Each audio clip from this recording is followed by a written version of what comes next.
شہادت فاروق اعظم کے تذکرے ملک ب ملک جاری ہیں، نبی ہوں ہم نبی کریں تو حضرت عمر ہمارے ذکر کے محتاج ہیں۔ آپ نے سنا ہوگا نا، جب حضرت عمر آئے نا حضور کی بارگاہ میں اور حضرت عمر نے کہا یا رسول اللہ مجھے کلمہ پڑھائیں، تو صحابہ کرام بے ساختہ ان کے منہ سے نکلا اللہ اکبر۔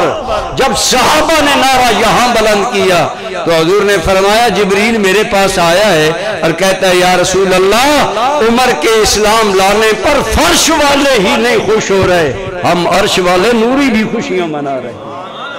تو جس عمر کے اسلام پر خوشیوں کا جہان عالم بالا میں قائم ہے، اس عمر کی ذات نہ میری محتاج ہے نہ تیری۔ خدا کی قسم یہ تیری میری سعادت ہے کہ تیرے میرے دل میں اللہ نے حب صحابہ رکھا ہے، حب اہل بیت رکھا ہے، حب رسول کریم بولیے صلی اللہ علیہ وآلہ وسلم رکھی ہے، اور اس کے صدقے میں انشاءاللہ ضرور کرم ہوگا، بیڑا پار ہوگا۔ لہذا نقادوں سے نقالوں سے بچ کر رہیں، اپنے عقیدے کا دفاع کریں۔ اللہ ہمیں خاتمہ بالایمان عطا فرمائے۔